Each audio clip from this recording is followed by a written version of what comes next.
Bonjour à tous et bienvenue dans le guide Blueness, le guide de l'alimentation idéale pour le genre humain. Aujourd'hui, nous allons nous intéresser à la cuisson des huiles et des matières grasses. La cuisson idéale, c'est celle qui est la plus douce possible. Certains puristes vont même jusqu'à ne manger que des aliments crus, ou à la limite cuits à la vapeur, afin de garder au maximum les propriétés nutritives des aliments. Dès lors, si l'on décide de cuire ces aliments, la question qui se pose est la suivante. Quelles sont les matières grasses optimales pour la cuisson et jusqu'à quelle température peut-on aller sans dégrader les propriétés nutritionnelles ou pire, entraîner des composés nocifs pour la santé? Alors tout d'abord, la question à se poser c'est est-ce qu'on peut faire cuire des matières grasses?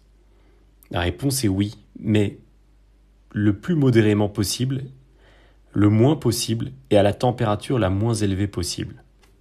En effet, la cuisson du gras peut entraîner de nombreuses modifications de ses propriétés nutritives, parmi lesquelles tout d'abord la destruction des antioxydants. Pour rappel, les antioxydants, ce sont ces molécules qui ralentissent ou empêchent l'oxydation d'autres substances chimiques à leur contact. Les antioxydants luttent contre le stress oxydatif qui est justement responsable du vieillissement cellulaire. La cuisson excessive des huiles et des matières grasses peut également entraîner une oxydation des acides gras eux-mêmes, mais aussi une oxydation du cholestérol. Il peut également entraîner une hydrolyse des acides gras, autrement dit, la décomposition chimique de ces derniers. Il entraîne également la polymérisation des acides gras, c'est-à-dire la formation de molécules anarchiques, mais également la formation d'acides gras trans. Souvenez-vous, ce sont ces acides gras qui ont une mauvaise conformation. Ils sont particulièrement délétères. Enfin, la cuisson excessive du gras entraîne la formation de produits néoformés toxiques, pour certains potentiellement cancérigènes. L'objectif est donc de tendre le moins possible vers ces effets négatifs de la cuisson des matières grasses. Et pour atteindre ce but, nous allons privilégier certaines huiles qui résisteront mieux que d'autres à la cuisson. Et pour cela, l'indicateur qui va nous aiguiller est le fameux point de fumée. Alors qu'est-ce que le point de fumée? Le point de fumée, c'est la température critique à partir de laquelle l'huile ou la matière grasse produit des composés toxiques et potentiellement cancérigènes. Pour faire très simple, c'est le moment à partir duquel de la fumée est détectée, et c'est à ce moment-là que la cuisson entraîne les points négatifs que nous venons d'aborder. C'est d'ailleurs pour cela que les barbecues ont mauvaise presse sur le plan de la santé, puisque ces derniers entraînent une grosse fumée noire, qui est le signal relatif à la composition d'éléments nocifs. Or, la cuisson à la poêle peut se faire à des températures variables, allant d'environ 50 degrés pour les cuissons les plus douces, jusqu'à 150 degrés et parfois plus. Il va sans dire que plus la cuisson sera douce, mieux ce sera pour notre santé.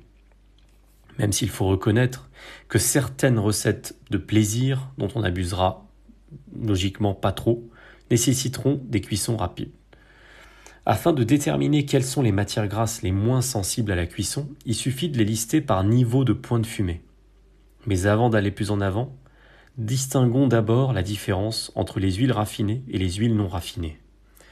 Les huiles raffinées, ce sont celles qui seront le moins sensibles à la chaleur de la cuisson ou de la friture. Toutefois, le raffinage est un procédé qui présente plusieurs inconvénients. Il peut utiliser des composés chimiques et peut altérer une partie des vitamines et antioxydants qui constituent les huiles traitées. Il est donc préférable d'opter pour des huiles non raffinées.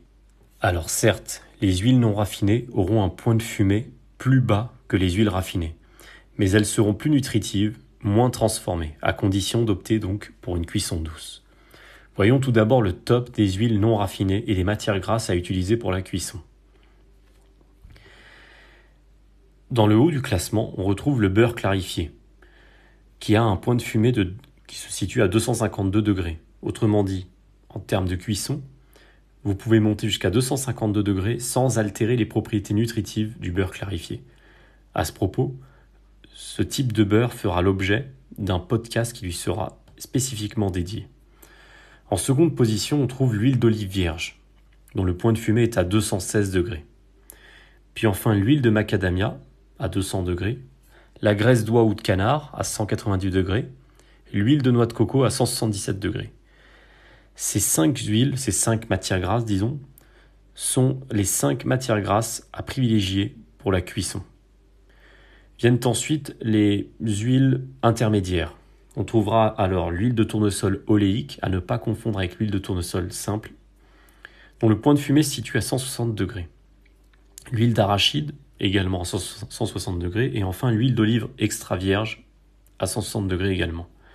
Enfin, dans le bas du classement, voici les matières grasses qu'il faudrait limiter au maximum.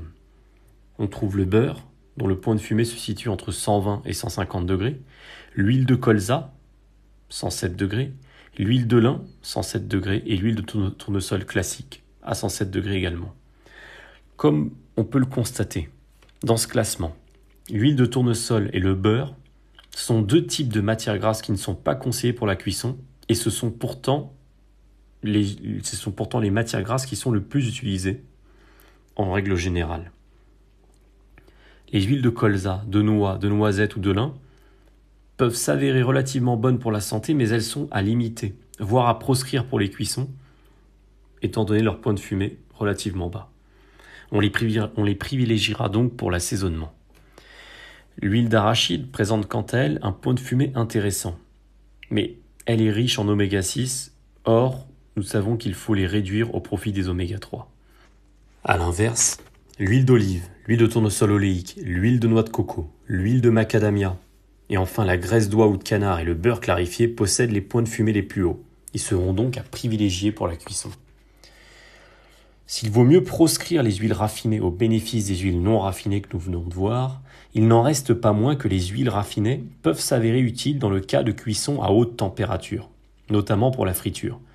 Il est donc intéressant de connaître ces huiles afin d'atténuer les effets néfastes d'une cuisson intense, en faisant les bons choix. Voici le classement des huiles raffinées du plus haut point de fumée au plus bas. Dans le top du classement, on retrouve l'huile d'olive raffinée, dont le point de fumée se situe à 242 degrés. Ce sera donc l'huile à privilégier pour des cuissons intenses. Puis l'huile de tournesol oléique raffinée, dont le point de cuisson se trouve à 232 degrés. Ensuite, l'huile de noix de coco raffinée, 232 degrés également. Puis l'huile d'arachide, l'huile de tournesol raffinée et l'huile de colza raffinée. Dans le cas où il faudrait choisir entre ces différentes huiles, les conseils nutritionnels classiques convergent tous vers l'huile d'olive raffinée. L'huile de noix de coco raffinée peut également être une bonne alternative. Vous l'aurez compris, les matières grasses devraient idéalement se consommer le moins cuites possible et idéalement en assaisonnement.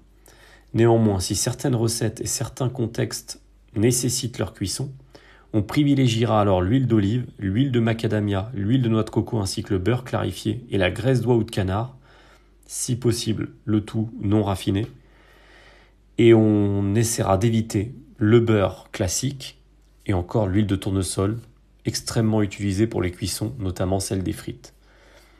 Prochainement, nous verrons dans un podcast quels sont les meilleurs modes de cuisson et quel matériel est recommandé pour atténuer les effets néfastes de la cuisson tout en gardant les bénéfices.